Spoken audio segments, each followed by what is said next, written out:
வியாசா ஆத்மஞான வித்யாலயம் வழங்கும் ஆத்மஞான யோகாச்சாரியார் ஸ்ரீ வியாசானந்த மகரிஷி அவர்களின்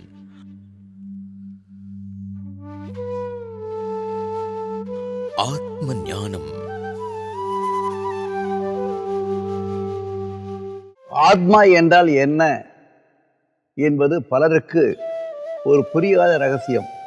வியாசரின் திருநாமம் ஏந்தி இந்த உலகிலே ஆனந்தம் நிலவ வேண்டும் என்பதற்காக வியாசானந்த மகரிஷி மிக அற்புதமாக ஆத்மா என்ன என்று ஒரு அனாலிசிஸ், ஒரு ஆராய்ச்சி, மிகப்பெரிய ஆராய்ச்சி செய்து நூற்றுக்கணக்கான நூல்கள் எழுதியிருக்கிறார். அதில் ஒவ்வொன்றையும் படித்து பார்க்கின்ற பொழுது மனிதன் ஆத்மாவை உணர்ந்து கொள்ள வேண்டும், ஒரு புதிய உலகம் பார்க்க வேண்டும் என்கின்ற நிலை அவனுக்கு ஏற்பட்டால்தான் நல்லதொரு உலகம் பிறக்கும்.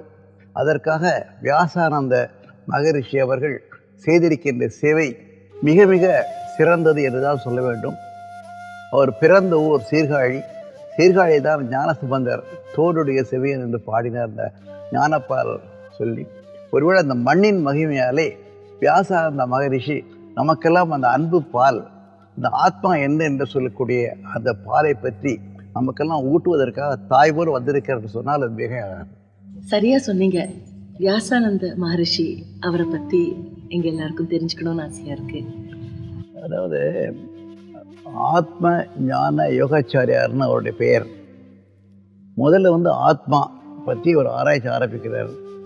அதற்கு முன்னெல்லாம் மக்களுக்கு நோய் இல்லாத வாழ்க்கை வேணும் அப்படிங்கிறதுக்காக அக்குபஞ்சர், ரேக்கி இது மாதிரி முதல்ல மக்களுக்கு சேவை செய்து வர்றாரு. அதுக்கப்புறம் ஆத்மாவை பற்றி எங்கன்னு தெரியணும், ஆத்மா எங்கே இருக்குன்னு கண்டுபிடித்து அதை நீங்கள் ஆராதிக்க ஆரம்பித்து விட்டால் உங்கள் மனதிலே ஒரு அமைதி ஏற்படும்.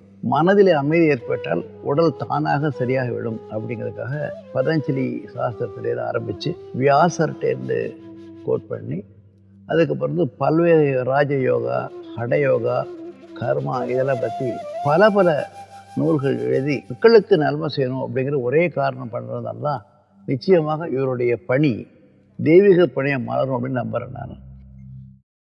ஸ்ரீ வியாசானந்த மகரிஷி அவர்களை தரிசித்து ஆத்ம ஞானம் பெற்று தெய்வீக வாழ்க்கையை வாழ உங்கள் பெயரை முன்பதிவு செய்து கொள்ளுங்கள்.